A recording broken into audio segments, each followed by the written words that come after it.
Tá. Pode continuar. Bom dia, gente. Então, eu sou Elzineide Marques, da Will World a Voar, né? Estamos aqui hoje no âmbito do projeto Trilha Democrática, né, que é um projeto executado por nós desde 2023, com financiamento do FDI, de Fundo de Direitos Humanos. Então, nós estamos aqui hoje para fazer o lançamento de um diagnóstico realizado pela Pastoral do Menor, Regional Nordeste 1, nossa parceira, né? Essa execução dessa atividade do diagnóstico no projeto. E aí nós, né, queremos acolher com um abraço afetuoso virtual todas as conselheiras e conselheiros dos municípios, né, a qual o projeto faz parte, né, que é senador Pompeu, Milhã, Piquet Carneiro, deputado Irapuã Pinheiro e Solonópole. Então, nós trabalhamos com os municípios de direito, com os conselhos de direito da criança e do adolescente e de educação nesses municípios. E o projeto Trilha Democrática tem como objetivo fortalecer, né, os conselhos tem essa missão importante de controle das políticas públicas no município. Então, assim, nós estamos aqui nessa live, né, é um meio que nós encontramos para poder fazer o lançamento dos diagnósticos que foram realizados ano passado, no âmbito do projeto, e a gente está retomando agora para poder fazer esse lançamento. E aí tem outras pessoas presentes conosco aqui, além dos representantes dos municípios, tem a Andréia, que é a nossa gestora de programas e projetos da Avoar Social e World. Eu vou chamá-la para dar uma palavrinha de acolhida também para vocês e para falar um pouquinho desse momento específico que nós estamos vivendo, né, que tem novidades aí. Andréia? Oi, gente, bom dia, né? Bom dia a todas, a todos, a atores, a Aurilene. Satisfação demais encontrar vocês aqui. Bom dia a todo mundo. Eu não fui em todos os municípios no outro processo, né, da formação do Trilha, mas eu fui em alguns municípios, então reconheço algumas pessoas que estão por aqui. Então, bom dia a todo mundo.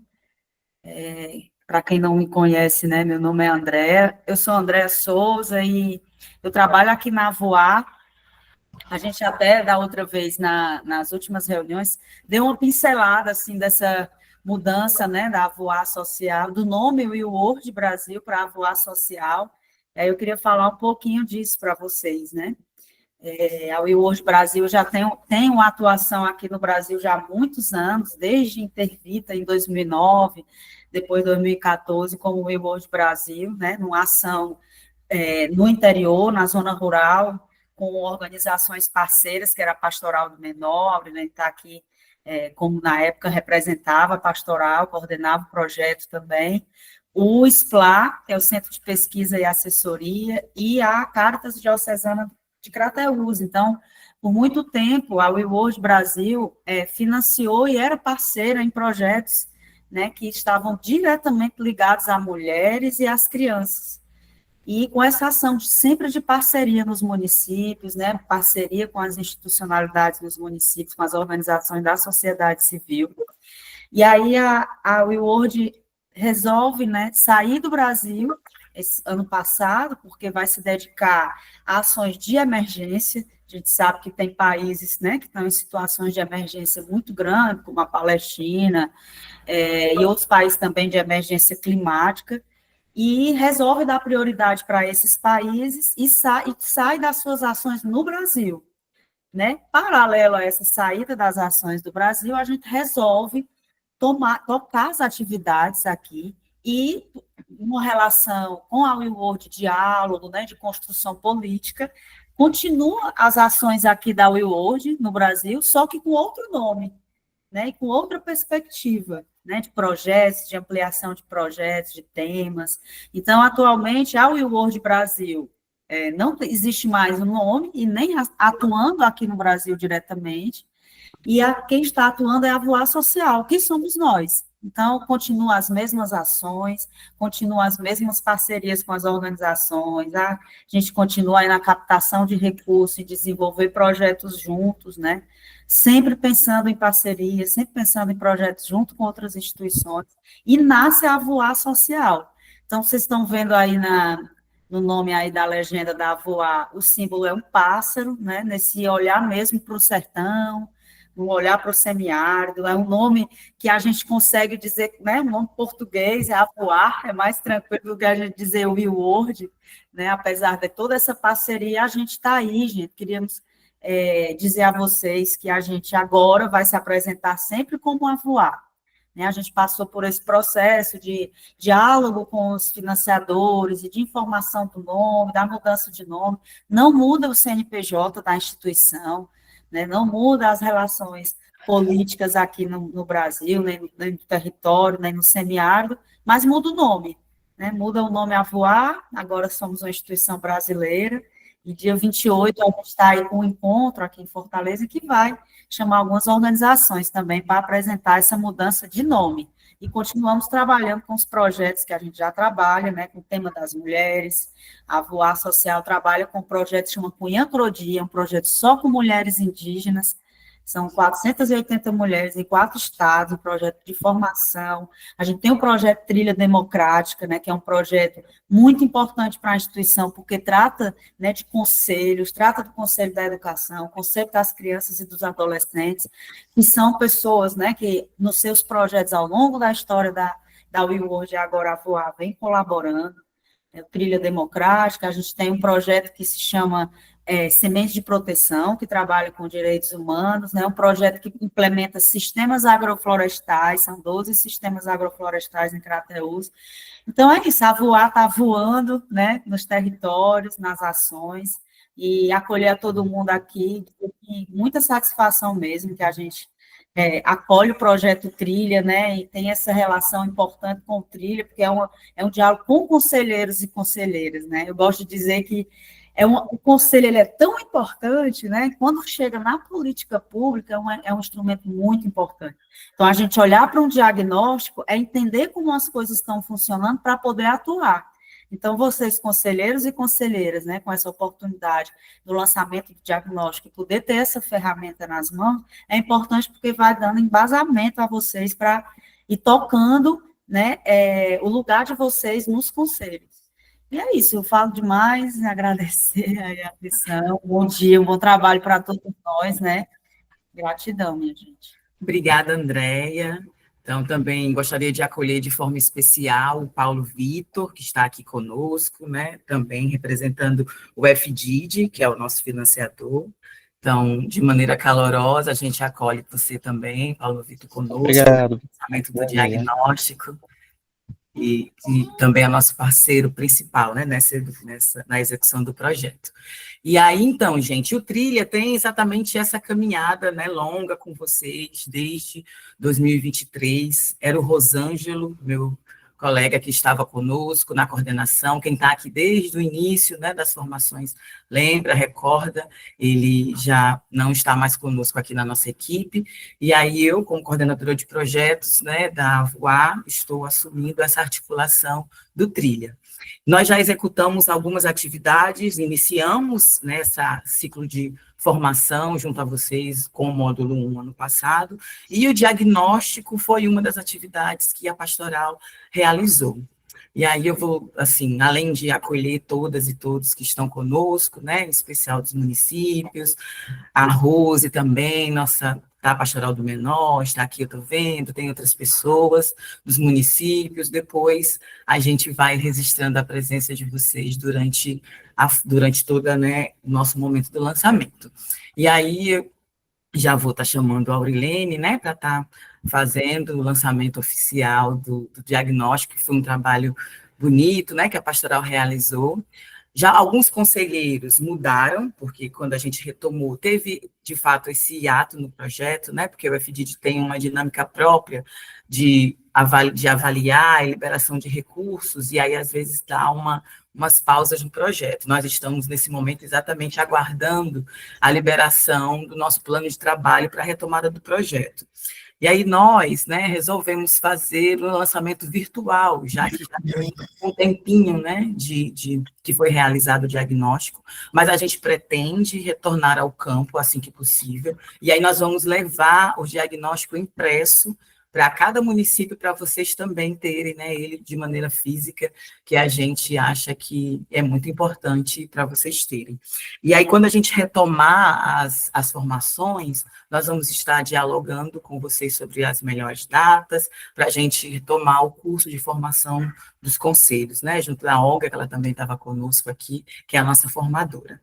E aí, Aurilene, nós vamos, né, iniciar aqui a compartilhar a sua apresentação, para você... Só um minutinho, Neide, antes de começar, eu queria só saber se, porque eu sei que o diagnóstico foi encaminhado para todos os municípios, né? Sim.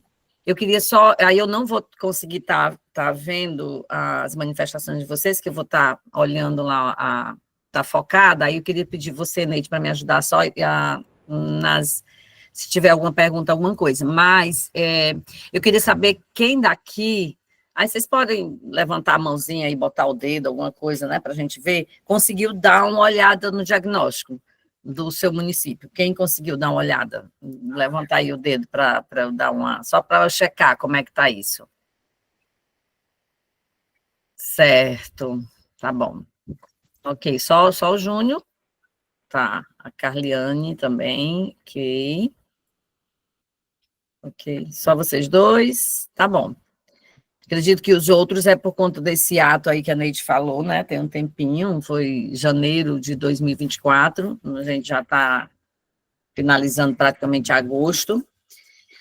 Mas ok, então vamos lá. A iWorld tinha, que a Voar, achei mais bonita a Voar, com certeza, é muito mais criativa até.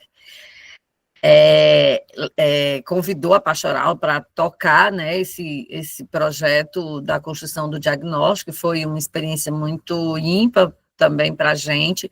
Eu não estava diretamente no diagnóstico, no campo, mas eu estava acompanhando todo o processo, né, interno de sistematização da proposta e tudo, e, enfim, Lidiane me pediu para fazer esse momento aqui, que foi quem tocou isso na época mais de perto. E aí eu vou trazer um pouquinho um panorama simples, porque o diagnóstico, de fato, ele é muito simples, e vou trazer algumas observações do que a gente, quando está lendo o diagnóstico, a gente percebe, tá? Então, é difícil para mim fazer uma fala que não seja de um lugar de quase 30 anos que acompanha o sistema de garantia de direitos. Então, vocês vão me ver falando de diagnóstico agora, mas vão me ver falando também de outras coisas mais para trás, para fazer essa interface de como é que a gente está hoje, tá certo? Não tem, né, como a gente apagar e dizer, não, vou falar só do diagnóstico especificamente, porque eu acho que é interessante a gente ver isso, para ver como é que a gente vai costurando essas coisas para a gente tá melhorando, tá bom? Então, vamos lá, Neide, pode passar. E aí, se vocês tiverem alguma observação que eu saiba responder, vocês botem aí a mãozinha que as meninas, o Neide e André, feliz de ver também, viu, André? Mesmo que seja por aqui, vão me dando aí um feedback. Tá, tu coloque a apresentação. Tá aí a apresentação já? Tá pequenininho. Tá, que às vezes ele faz isso, a gente mesmo colocando em apresentação, ele fica travando. Tá bom. Então, antes de entrar nos processos de observação, acho interessante, assim, primeiro, eu sempre começo, quando a gente está olhando diagnóstico, eu sou uma pessoa, por mais que não tivesse muito motivo diante da realidade de mundo que a gente tem hoje, mas sou uma pessoa muito otimista enquanto a humanidade, eu sou, sabe? E aí, uma coisa que eu acho muito interessante é a gente olhar os municípios hoje pequenos, dos municípios que a gente fez o diagnóstico, né?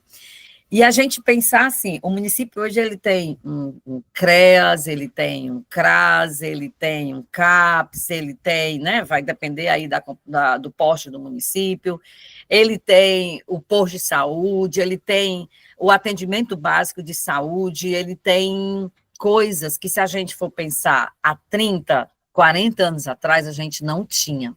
Então, de largada, nessa apresentação, eu já acho, assim, que são conquistas imensas que a gente tem, sabe? a gente vai ter algumas dificuldades, e aí o diagnóstico ele vai apontar isso muito claro, mas eu queria ressaltar que hoje a gente tem, o que a gente tem na área da assistência social, da educação, da saúde, que aí é o que eu conheço mais, né? São conquistas muito importantes para nós que fazemos o que a gente chama de sistema de garantia de direitos, que está lá contido no Estatuto da Criança e do Adolescente.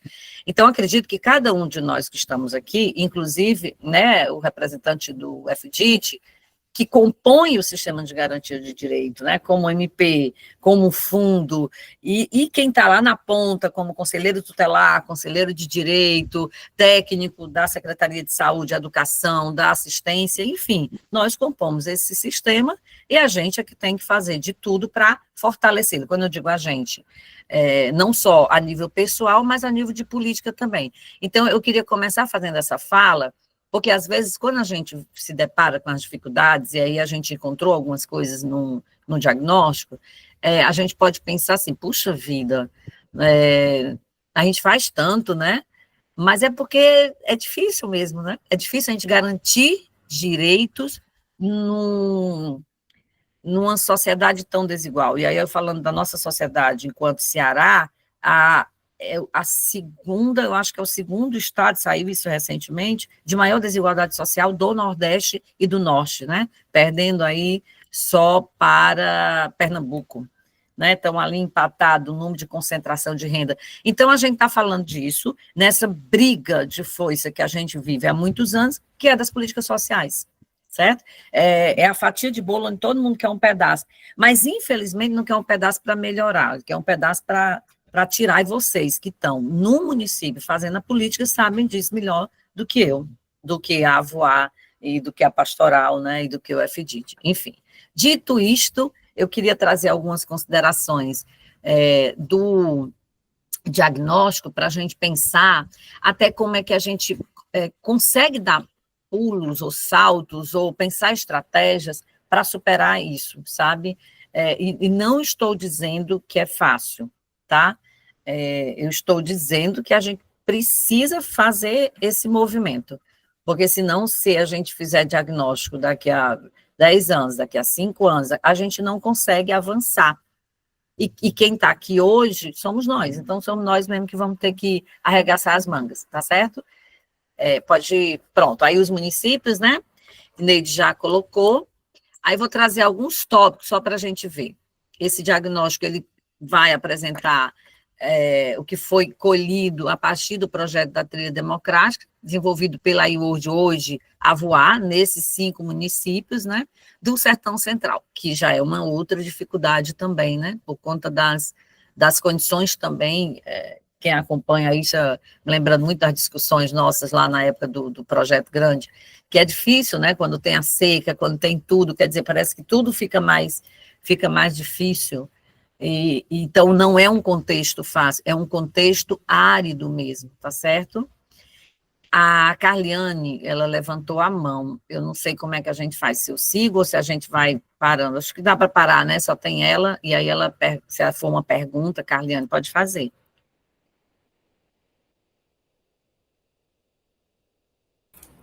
E eu acho que foi do momento que você então, falou do quem conheceu o diagnóstico. Aí então acho que tá bom. Então ela não tinha baixado, né? Tá. Então pode isso. passar, Neide.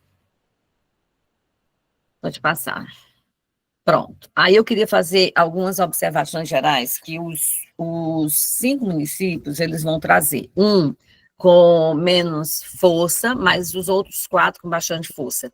E aí, na apresentação, não quis personalizar o município. Irapuã falou isso, senador Pompeu isso, no geral, tá? Porque aí fica melhor, porque quando a gente, de fato, nesse cenário, nós estamos no mesmo barco mesmo, tá?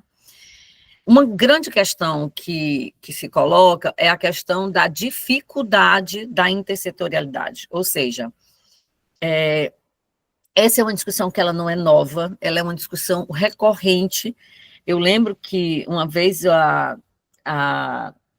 escola de conselho me convidou para dar um dos módulos de capacitação dos cursos que eles davam, né? Sempre davam um módulo que era o fortalecimento do sistema de garantia de direitos.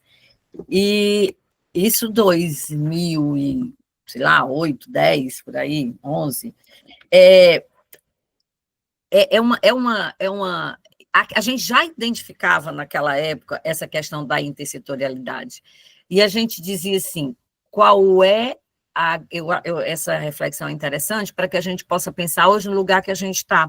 A Andrea estava apresentando, né, e falando que aqui tem conselheiros de direito, conselheiros tutelares, acredito que tem técnicos também das secretarias, né, isso? Educação, pronto. Então, como é que a gente pode fazer, pensando que a política de educação, a política de saúde, a política de assistência, ela vai atender no município as mesmas pessoas, não é assim? Ou seja, eu gosto sempre de usar, eu vou usar o nome João, sei lá por quê, acho que por hábito. Enfim, eu tenho um colega que diz, não tem outro nome para botar, só é o João, mas é porque o João é o primeiro que me vem. Imagina que o João, sempre gostei de fazer essa reflexão, imagina que o João, ele é aluno da escola que fica perto do CRAS, certo? E a família do João, ela vai para o CRAS, e às vezes ela precisa de um encaminhamento para o CREAS, ou às vezes ela precisa de um encaminhamento para o CAPS, ou às vezes ela precisa... Não é assim? E às vezes, quase sempre, eu diria que, sei lá, eu vou botar 80%, porque toda generalização, ela não é inteligente. A gente não consegue fazer esse atendimento de forma sistêmica. E eu sei que uma das grandes dificuldades, isso consta no relatório, é a sobrecarga de trabalho dos profissionais que estão atuando, sobretudo hoje os da educação. Assim, eu estou falando da educação porque a gente sabe que para o Ceará bater as metas que eles batem, tira-se o couro de professor e diretor de escola, né? A gente sabe muito bem disso. Tem um povo aí surtando por conta das metas que tem que alcançar. E isso, quando a gente vai para assistência, não muda muito, tá certo? Então, assim, nem para a saúde. Eu sei que essa intersetorialidade, ela é difícil de acontecer por conta disso. Porque o que acontece, ó, gente? Vocês sabem disso. A gente alimenta sistema, né, lá na secretaria. Você vai botar os dados, tanto que muita coisa desse diagnóstico ele foi feito por levantamento de dados que constava num banco de dados nacional, como o CIPA, né, e outros. E os que foram colhidos no próprio município. Então, você vai, faz a sua atividade e preenche aquilo ali que você tem que preencher. Senão o município não recebe a verba tal, não recebe a verba tal, a gente precisa de dados, e isso é o que vai movimentar. Só que tem uma coisa que a gente não conseguia, e não consegue até hoje, eu espero que a gente consiga, que tem um município que falou isso, propôs isso, eu achei fantástico, que é como é que a gente senta para conversar sobre essas situações mais complicadas, tá? E aí eu vou pegar uma experiência, eu tenho até 10h30, né, Neide? Vou cuidar na fala, que senão eu me perco. Ó, eu vou pegar uma experiência nossa de um projeto que a gente tocou em 2009, para vocês terem ideia do que eu estou falando. Em 2009, eu estava acompanhando a implementação do fortalecimento do acompanhamento de adolescentes com ato infracional em Aracati. E lá em Aracati, nessa época, tinha uma gestão muito boa e tudo, e eu lembro que a gente precisou fazer uma reunião onde a gente juntou o juiz, o promotor da cidade, o CRAS, o CREAS, o CMDCA, o Conselho Tutelar, e dois técnicos da Secretaria de Assistência, certo? E a gente foi levar exatamente isso. Tinha alguns adolescentes de Aracati que estavam cumprindo medidas socioeducativas de internação em Fortaleza, e quando a gente viu o número, a gente disse, é um número significativo, a gente precisa fazer uma reunião com o município para ver como é que, isso é 2009, tá? Como é que esses meninos, ao chegarem no município, que eles vão voltar para o município, onde eles moram, né? A não ser que eles se percam lá para Fortaleza, não sendo, eles vão voltar. Como é que a gente faz para começar um trabalho com as famílias, começar um trabalho até pegando dados, se identificando, é claro, nessa parceria de Estado e município, desse menino quando ele está privado de liberdade, para que quando ele chega a gente possa dar uma continuidade. E aí teve uma reclamação que o CREAS fazia, que eu acredito que seja parecido com o que vocês fazem hoje, que a gente não tem dados, a gente tem muita dificuldade, às vezes, de acompanhar um adolescente, porque o CREAS falava isso, né? A gente tem dificuldade de acompanhar, porque às vezes o menino não vem para o atendimento da liberdade assistida, o menino ele some e a gente não sabe como achar. E aí eu achei muito interessante, porque a pessoa do CRAS falou, mas por que vocês, do CREAS, aí vocês entendem, né? Não vou falar as siglas aqui, que eu acredito que todo mundo que está aqui sabe, se não souber e pergunta, eu falo. Por que vocês do CREAS não falam para a gente? Por exemplo, o João está cumprindo medida, preste atenção, isso como é interessante, gente. O João está cumprindo medida de liberdade assistida no CREAS, tá? Ele já foi encaminhado pelo juiz. E ele não vai, ele descumpre, ele tem dificuldade de cumprir a medida, a assistente social já foi na casa. E essa mesma família do João, ela está sendo atendida no CRAS. Nos grupos de convivência, certo? E essa pessoa do CRAS, ela fez uma fala assim, por que a gente não dialoga para a gente ver os adolescentes que vocês estão atendendo, se vocês estão tendo dificuldade com esses adolescentes, para que a gente possa, aqui no CRAS, fortalecer isso junto às famílias e ajudar para que esse menino ele cumpra. Isso, 2009, em Aracati, tá certo? Infelizmente, a coisa ela não andou, ela ficou naquela reunião, assim, de você conseguir fazer com que a rede se sente enquanto rede e discuta os casos daquele município, entendeu? E aí é uma fala que eu acho muito interessante, eu fazia muito essa fala a partir dessa observação mais ampla, tanto de Estado, e também tive a oportunidade de viajar por alguns outros estados, pela Pastoral do Menor, que às vezes, essa grande dificuldade, ela não é só financeira. Porque nós temos também, eu não estou romantizando a precarização do trabalho, não estou, pelo amor de Deus, não entendam isso, não é isso. Eu estou dizendo que, às vezes, tem estratégias que a gente pode usar, desenvolver, criar no município, claro, com dificuldade, não é fácil, por isso que projetos como esse, né, que Ex e hoje agora a Voar tocam, são tão importantes para pelo menos nos juntar de vez em quando para a gente conversar sobre essas coisas. Por quê? Porque a gente pode achar estratégias que nos ajude a superar um pouco mais essa questão da falta da intersetorialidade. Como é que a gente consegue, eu estou dizendo isso porque isso vem muito forte nos diagnósticos, como é que a gente consegue olhar o João como o menino que está matriculado na escola, está lá na terceira ou quinta série, é o mesmo menino que às vezes a família está sendo atendida pelo CREAS, pelo CRAS, e é o mesmo menino que às vezes pode, infelizmente, daqui a 2, 3 anos, está na medida socioeducativa, ou tem um irmão que está, ou tem um primo que está, entendeu como é o mesmo? Eu achava muito interessante, e aí isso é uma fala que eu faço muito recorrente, que é assim, quando eu estou dando uma formação para professor, aí o professor diz assim, Aurilene, mas esses meninos são muito danados, esses meninos, a gente passou anos ouvindo isso na Pastoral do Menor, com um projeto que a gente tinha com a IUOD, que era para trabalhar a cultura de paz nas escolas, que foi um marco na nossa existência aqui no Ceará, eu digo, né, pelos resultados que a gente conseguiu alcançar. E aí eu digo assim, os meninos são muito danados, porque não deixam mais a gente dar aula, porque a gente está sobrecarregado, isso é uma fala muito recorrente entre os professores. Aí eu perco, me diga uma coisa, você tem quantos alunos na turma? Tem 35, tá. Dos 35, quantos dão trabalho? Em geral, gente, pode ser que tenha mudado isso, pode ser que não seja igual no município de vocês, mas em geral a resposta tem uns 5 ou 6 que são aqueles que tiram a gente do sério. Aí eu digo assim, meu povo, vocês têm 35 e vocês têm 5, 6 que fazem isso. Entende como como a gente vai fazer isso para mudar esse estar na sala de aula com esses 5 ou 6? E aí a gente já desenvolveu várias estratégias para melhorar essas questões nessas escolas que a gente acompanhou. Essa é uma questão. Se a gente consegue a intersetorialidade desse grupo que está aqui hoje, somos 30 pessoas, vamos tirar aí o Word, a Pastoral e a FDIT, que não vão estar diretamente na ação, mas se a gente consegue, vamos dizer que tem alguém do conselho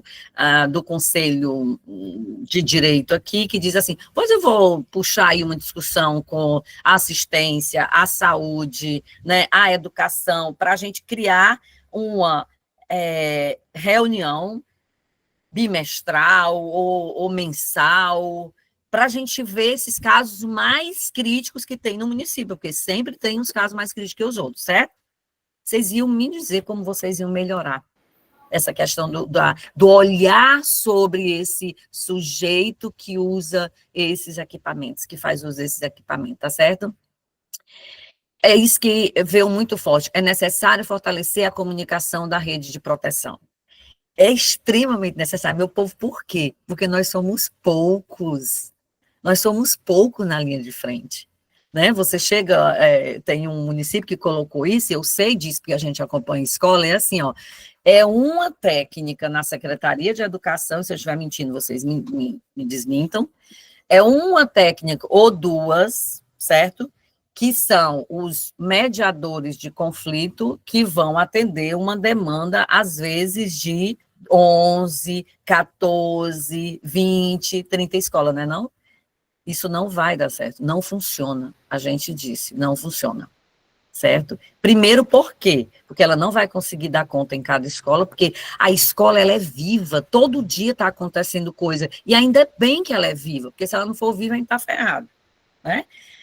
Ela não vai conseguir dar conta. Segundo, porque ela nunca fica só com essa função. Ela tem mais 10 funções e mais essa. A gente sabe que esse é o grande problema que a gente tem de fortalecimento dessa rede, né?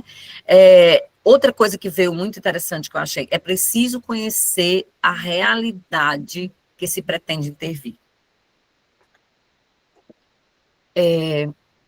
Tem outra coisa que é comum, que acontece, e aí eu acho que os diagnósticos eles são muito bons quando eles são feitos, porque eles vão nos ajudando a olhar para isso. O problema é que quando a gente está no meio do olho do furacão, na correria, a gente esquece. Então, a gente precisa ter sempre alguém que puxe a gente, para a gente voltar de novo, certo? Que aí eu vou reforçar mais uma vez. Projetos como esse é um pouquinho essa âncora que vai nos ajudar a pensar de novo nisso. Então, quando eu digo assim, é preciso conhecer a realidade que se pretende intervir, é porque o Conselho de Direito da Criança e Adolescente, uma das suas atribuições, isso está lá nas recomendações do CONANDA, enfim, na resolução que vai falar do papel do sistema de garantia de direitos, é criar diagnósticos para que, a partir do diagnóstico, a gente atenda aquela demanda que o diagnóstico evidenciou, certo? Se eu não conheço a realidade do município, eu vou trabalhar por achismo, tá? Aí eu vou trazer um exemplo, olhando para o relógio, meu pai do céu. Olha só como é interessante, eu gosto muito desse exemplo quando eu estou dando formação para o SGD. Eu tenho lá no distrito de, sei lá, estou aqui em Trairi, né? Minha terra do coração. Eu estou lá no distrito do Panã. E no distrito do Panã tem muitas adolescentes com gravidez, né, na adolescência, certo? Aí pego o distrito de Flecheiras, que é uma praia bombástica que tem aqui, lá também eu estou com muita problema de gravidez na adolescência.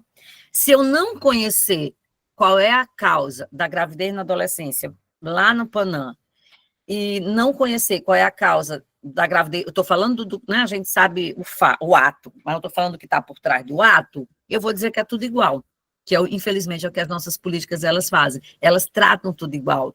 E quando a gente está no município, eu fico olhando assim, nossa, a gente tem a oportunidade de olhar individualizar essa comunidade. Por exemplo, talvez o Panã aqui, ele exija uma intervenção um pouco diferente, porque as meninas, elas estão engravidando, porque elas não têm uma educação sexual, um exemplo, porque elas têm dificuldade tal, por isso. As de flecheira, elas vão ter essa mesma questão, porque se elas tivessem uma boa educação sexual, poderia ser que evitasse um pouco mais o número grande de adolescentes grávidos, mas lá eu tenho um número de turismo muito grande, né? Eu tenho uma realidade completamente diferente da realidade que é no município do Panamá. E às vezes, quando a gente vai discutir política pública, a gente discute tudo igual, não é assim, não? Por isso que é tão importante o diagnóstico. Sabe? O diagnóstico feito pelo conselho, pelo menos, estou falando aí do conselho da criança, a cada 2 anos, é fundamental para que a gente consiga intervir naquilo que a gente pretende modificar aquela realidade quando for necessária isso. Um técnico, um conselheiro de direito, um conselheiro tutelar, certo? Ele precisa conhecer a realidade que ele está trabalhando. Senão a gente não vai conseguir fazer isso. A gente não pode ficar só no que a gente aprendeu na faculdade. Ela não dá conta, ela não dá. Eu preciso. E aí, uma coisa que eu acho que é interessante que a gente poderia fazer é usar mais conversas com a gente de saúde, sabe? Com lideranças comunitárias mais sérias, né? Que a gente sabe que tem um monte de gente aí que não vale uma cibalena, mas aquelas sérias que a gente sabe que dá para contar, a gente poderia chamar para compor esse grupo que vai discutir como é que a gente vai vencer essas dificuldades no município, sabia? Acho que é uma coisa interessante que eu estava vendo no diagnóstico, me chamou a atenção. A saúde mental, né? Aí o município ele colocou isso, é necessária a construção de um fluxograma para que os profissionais consigam encaminhar os casos de forma correta e para os serviços devidos, bem como prestar informações para os familiares dos serviços ofertados pelo município. Essa questão da saúde mental, ela é uma coisa que se agravou muito, ela já era complicada, mas na pandemia ela se agravou muito, né? Todos vocês têm um tópico no diagnóstico que ele vai levantar questões, dados sobre isso, né? O pós-pandemia, como é que fica essa questão? Quem está dentro de escola hoje, e quem está também lá no CREAS, muito provavelmente vai perceber mais isso, né? Da automutilação, da ideação suicida, enfim, de várias coisas que aumentou. Paralelo a isso, a gente tem aí um autismo, um número de autismo muito grande na região Nordeste e, sobretudo, no estado do Ceará. Isso são dados, é estatística, eu não sei por quê, eles estão começando a estudar isso, por que a gente tem tanto autismo, eu sei que tem uma discussão aí dos laudos, né? Enfim, mas eu acredito que não seja só isso.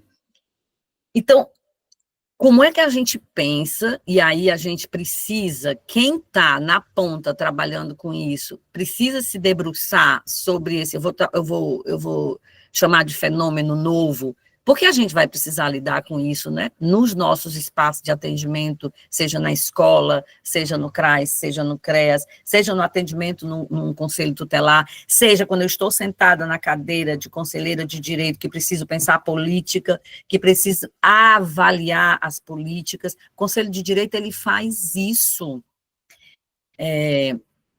Uma vez, há muitos anos, quando o Estatuto fez, acho que 18 anos, não lembro bem agora, foi 2008, eu estava no Conanda e um dos que ajudou a escrever o Estatuto da Criança e Adolescente, um jurista muito famoso, eu não estou lembrado do nome dele agora, eu lembro que eles fizeram uma palestra para nós do Conanda, né, foi uma data simbólica de aniversário, e eu me levantei, e na minha ingenuidade, né, faz uns aninhos aí, dei um abraço nele e falei assim, nossa, vocês deixaram a gente com abacaxi na mão, né? Porque a gente agora tem uma lei extremamente difícil para implementar. Ele olhou para mim e disse assim, não, vocês agora têm a faca e o queijo, porque na nossa época nem lei tinha. Entende? E a gente nunca aprendeu, nunca conseguiu, de fato, usar a faca e o queijo a nosso favor. Entende? Então, o Conselho de Direito, ele é um órgão que foi criado para, de fato, pensar a política pública para a infância no município. Então, se ele olha, avalia, pega dados dos equipamentos, e eu sei que pega, Você abre lá o sistema, pega os dados e vê lá. Mas eu não estou falando só desse dado frio, eu estou falando desse dado real, que às vezes é numa fala, é numa conversa, é num diálogo, é numa partilha que a gente vai entender as reais necessidades. E aí, às vezes, eu acho que a gente peca nos conselhos por não fazer isso, por não ser espaço que a gente abre, amplia para essa discussão e fortalece essa discussão, tá certo? Então, esse é um dado fortíssimo que a gente vai ter que se debruçar sobre ele, que é a questão de saúde mental. Sobretudo hoje, gente, com as redes que estão aí, as redes sociais que estão aí, as crianças têm acesso a isso hoje muito mais, vocês sabem disso melhor do que eu. A gente está vivendo um tempo que a gente precisa hoje, né? Eu sou assistente social, quem é psicólogo, quem é pedagogo, quem é da área, que está trabalhando diretamente, a gente precisa se reinventar também. A gente precisa estar um passo à frente, porque senão a gente vai perder muitas crianças. Como a gente está perdendo para o tráfico? Porque tem um outro dado muito interessante que saiu aqui, que infelizmente não me é surpresa, mas eu achei que tinha mudado, e quando a gente estava fazendo diagnóstico, eu botava a mão na cabeça e dizia, eu não acredito que isso aqui ainda continua desse jeito, sabe? E aí é uma provocação para o MP, eu sei que o FDID é um fundo, né, do MP, mas acho que é uma provocação que a gente precisaria fazer ao Ministério Público, como é que a gente vai conseguir mudar essa realidade? Porque os meninos estão morrendo hoje, estão morrendo pelo tráfico. Os meninos não estão mais superlotando as unidades de internação em Fortaleza, porque o tráfico está matando eles. Certo? Pode passar, Neide.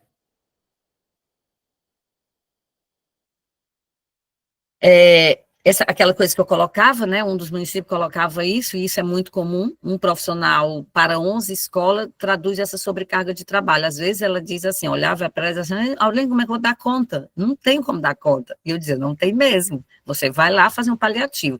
Aliás, eu nem gosto da palavra paliativo, porque eu já aprendi o que de fato é paliativo, não é nem paliativo. Você vai lá fazer uma coisa que não vai funcionar. Então, assim, não dá. Então, o que a gente precisa? Que projetos a gente precisa implementar? Como é que a gente pode fortalecer a cultura de paz nessas escolas? Como é que a gente pode... Mas, de verdade, uma coisa que ajude a mudar essa realidade no ambiente escolar, tá certo? A gente precisa começar a se alfabetizar novamente nessa escola da comunicação, das relações, da vida, porque... a gente fez tudo errado até hoje, meu povo, senão a gente não estava no caos que a gente está hoje. Eu estou estudando muito sobre isso, e pegando autores novos que estão trazendo coisas novas, para entender como é que a gente chegou, enquanto civilização, no ponto que a gente chegou. Como é que a gente conseguiu que o tráfico crescesse tanto assim, que as nossas crianças elas estejam morrendo cada dia mais cedo, que elas estejam entrando no mundo do tráfico cada dia mais cedo. Onde foi que a gente errou? Aí eu sei, mas não vou falar aqui, mas assim, da gente hoje ser um país que tem mais igreja, seja evangélico, católico, de qualquer outra denominação, e é um país onde a gente vive com mais ódio, com mais guerra, com mais brutalidade nas nossas relações. Basta abrir a rede social aí, a gente vê isso. Então, a gente tem que buscar dentro dessa estrutura que não é fácil, estratégias, eu vou usar a palavra inteligente, que não está me vindo outra agora, para a gente ajudar um pouco a superar, e até para que a gente não fique sobrecarregado. É a história de fortalecer a rede mesmo. Tem um colega que ele diz assim, Aurelene, como é que a gente pode ampliar as nossas pernas? Como é que a gente pode achar parceiros que possam ajudar a ampliar nossas pernas? Quem é que pode ser parceiro? Isso é uma coisa que a gente precisa identificar no município, para a gente não ficar tão só, quem está lá na ponta, né? A necessidade de pontuar novas capacitações para os profissionais, isso foi muito presente em todo o diagnóstico, tendo em vista as inúmeras mudanças de vida em sociedade nos últimos anos, isso que eu estava falando. Hoje a gente tem um estado que tem um número de autismo muito alto, então como é que a gente pode pensar sobre isso, debruçar e ver estratégias que a gente possa fazer para que diminua a discriminação contra essas pessoas, para que a gente fortaleça as famílias, né? Eu estava dando um curso de justiça restaurativa aqui numa escola e estava com o pessoal do EE, e eu dizia para elas, por que vocês não fazem um grupo de pais, de mães, mensal, de mães que tenham, né, algum que chamam, esqueci o nomezinho que chamam das mães aí, das famílias, né? Por que vocês não fazem um grupo para fortalecer essas famílias, para que elas possam uma dar suporte à outra, sabe? Porque sempre a gente tem alguma coisa que a gente pode ajudar. Essa é uma coisa que a gente poderia fazer nos municípios, tá certo? Então, isso são estratégias que a gente pode ir achando a partir do diagnóstico. Por isso que diagnóstico é tão importante. Parece que não é, né? Parece que a gente faz para cumprir tabela, para estar na gaveta. E aí eu estou falando isso, mães atípicas, obrigada. Eu estou falando isso porque não é a primeira vez que eu vejo isso. Olha, imagina, é um tempão aí a gente vê isso. Então, como é que a gente pega esse diagnóstico agora e, de fato, faz com que ele ganhe vida, certo? A construção do fluxo de atendimento, eu não sei como é que vocês estão hoje aí, mas isso era uma coisa presente, a necessidade de construir fluxo de atendimento. Então, aquilo, o João está na escola, o João vem para o CRES, vem para o CRAS, como é que se o João chega no CRES por alguma demanda, como é que a gente consegue fazer esse fluxo, como é que a gente consegue devolver essas informações para a rede? E não é expor a vida do João na praça, né? Vocês sabem disso. Como é que a gente, entre os próprios equipamentos, a gente consegue fazer para que o João ele seja cuidado de verdade, e que aí ele não caia na tentação de pôr rede de tráfego, como a gente tem hoje, né? Tá certo? A criação de espaços onde a rede possa dialogar. Aí eu sei que meu tempo tá chorando, mas bem rapidinho falar para vocês verem como não é tão impossível assim. Em 2009, tinha um juiz, eu não sei onde é que esse juiz anda, mas eu achei a experiência mais fantástica que eu já vi. Esse juiz, lá em Canidé. Canidé? Ai, gente, agora eu estou com medo de errar o município, mas acho que era em Canidé. Ele juntava, uma vez por mês, todo o SGD para conversar sobre os casos. Ele juntava esse juiz, fantástico ele. Adorei isso.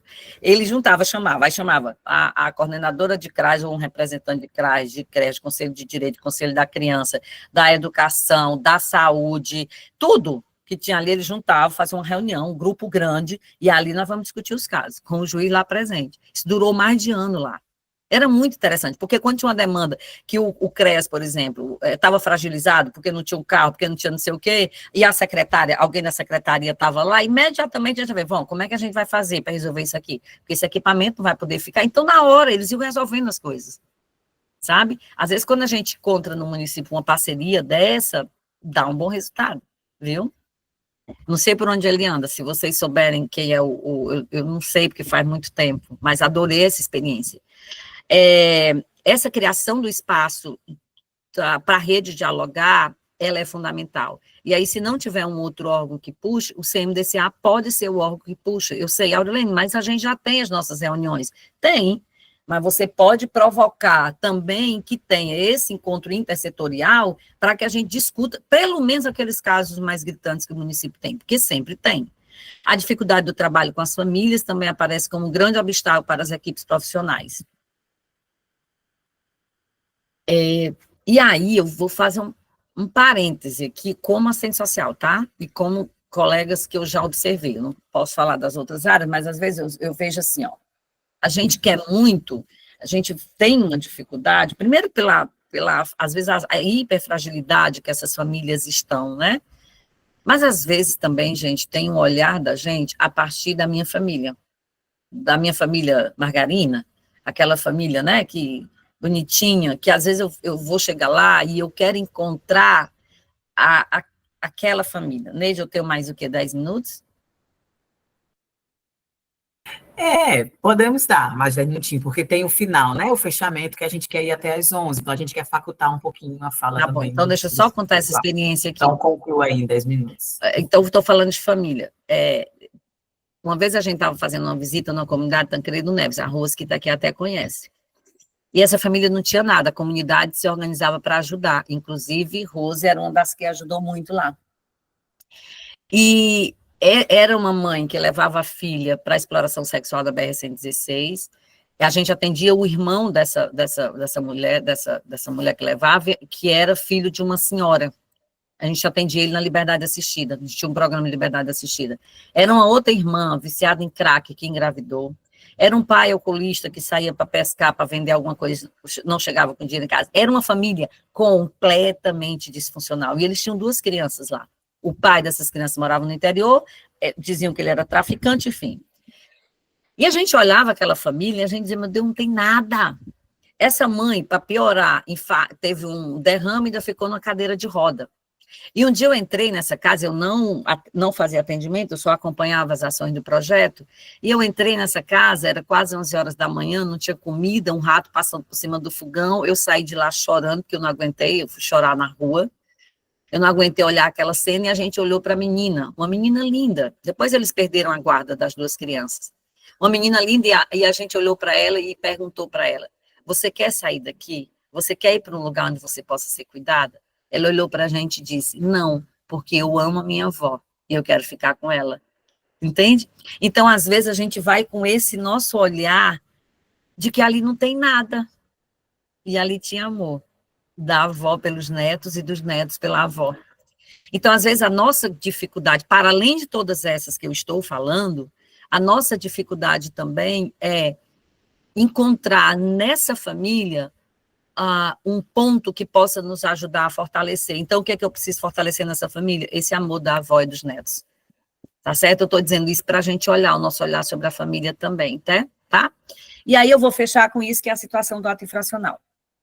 Todos os municípios colocaram que ainda tem muita dificuldade no atendimento do ato infracional. Então, o que está acontecendo hoje, meu povo? E aí eu estou falando, não acompanho mais o ato infracional faz um tempo, mas acompanhei por um longo tempo o ato infracional no estado de Ceará. Ainda hoje, eu estou falando de 2009, já era assim. Em 2009, os juízes do município não encaminhavam os meninos para cumprir a medida no município de liberdade assistida ou de prestação de serviço à comunidade, tá certo?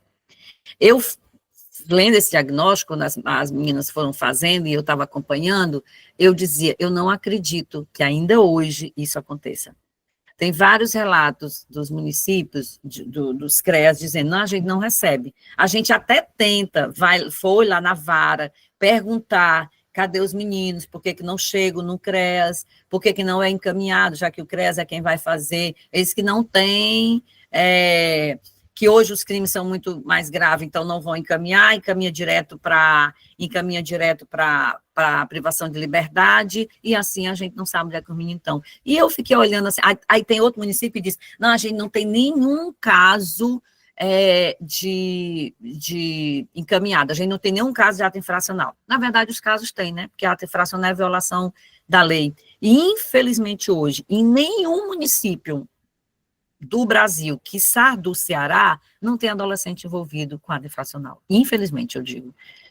Então, assim, esses meninos estão aí e nós não sabemos onde é que eles estão e quando eles vão cometer, porque quando eles cometem o primeiro ato, em geral, não é um ato muito grave, se a gente cuida logo no primeiro ato deles, quando ele é apreendido pela polícia, que muitas vezes não chega nem no sistema de justiça, quando a gente consegue fazer um trabalho de incidência com esse menino, logo no início, é muito difícil, né? Que a gente cercando com família, com a escola, enfim, num trabalho de rede mesmo, a gente consiga que esse menino ele saia do ato infracional. A gente consiga que esse menino ressignifique a vida dele. Eu estou dizendo que não é fácil, mas eu estou dizendo e afirmando que se nós não conseguimos mudar essa realidade, a nossa situação ela só vai piorar, tá certo? Dito isto para dizer, o diagnóstico ele tem que ter esse papel de nos provocar a gente ter a vontade de querer mudar lá no espaço onde a gente está, seja ele qual for, tá certo? Muito obrigada. Muito obrigada, Aurilene, especialmente, né, a todos que também fazem parte da Pastoral do Menor, Regional Nordeste 1, as meninas que contribuíram também no diagnóstico, a Lidiane, que não pôde estar conosco hoje, né, então, pelo excelente trabalho, e dizer para os municípios que vocês têm uma importante ferramenta, né, foi divulgado nos grupos do Trilha, cada diagnóstico, nós vamos levar, né, quando o projeto retornar, mas assim, agora nós vamos gravar está passando, vamos gravar o lançamento, né, a fala da Aurilene, vamos fazer um vídeo, divulgar nas nossas redes e compartilhar para que vocês também façam chegar para os demais conselheiros que não estiveram presentes e também, né, para os outros atores da rede, para a gente puxar essa discussão tão importante no município. E aí agora a gente, né, Faculta Fala, abre aqui, quem quiser fazer sua contribuição, quiser registrar também de alguma maneira, né, a sua contribuição, está falando a Aurilene, brevemente a gente vai ter nesse finalzinho agora, a gente quer encerrar às 11, mas dá para vocês trazerem também o olhar de vocês para quem teve acesso ao diagnóstico, ou simplesmente reagir também à fala da Aurilene agora por alguns instantes. Então, quem quiser abrir o microfone, fica à vontade para fazer a sua fala agora, né? Quiser trazer a sua contribuição para a gente. Algumas pessoas também foram se manifestando aqui, trazendo, né? A Idevânia Pinheiro, maravilhosa fala. A Aparecida trazia a questão também das mães atípicas. Então, quem quiser também chegando.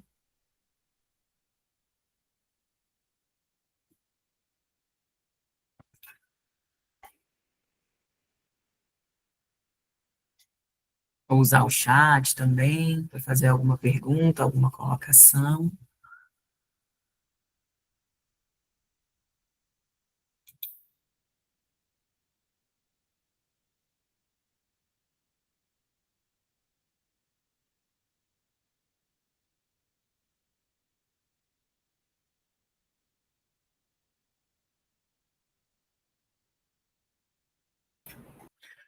O Ezequias Batista diz que temos a certeza do compromisso e responsabilidade da nossa parte, está faltando a justiça, cobrar dos pais, que são os maiores responsáveis pelos filhos.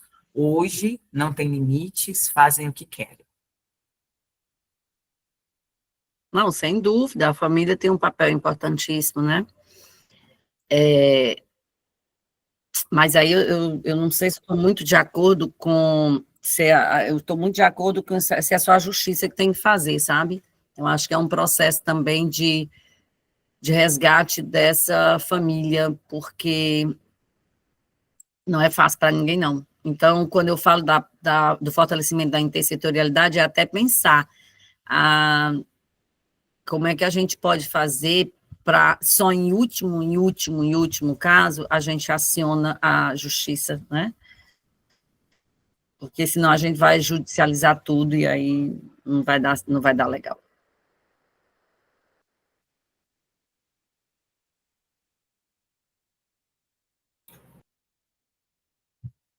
Alguém mais quer trazer sua contribuição a partir do município, a partir de um olhar, colocação?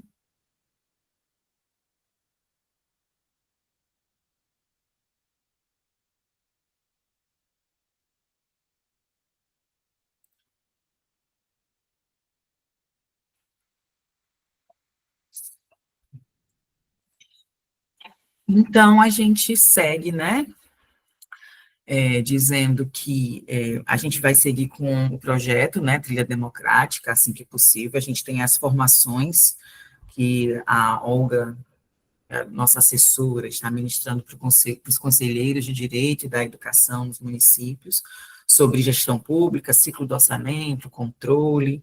A gente também vai estar produzindo oficinas de análise do orçamento público, que são esse, a gente pretende, né, estar instrumentalizando cada vez mais os conselheiros para estar cumprindo o seu papel, né, nos controles das políticas no município, entendendo que é um desafio grande, né, como essa fala que a Aurilene traz para a gente, né, tão forte com relação ao resultado dos diagnósticos.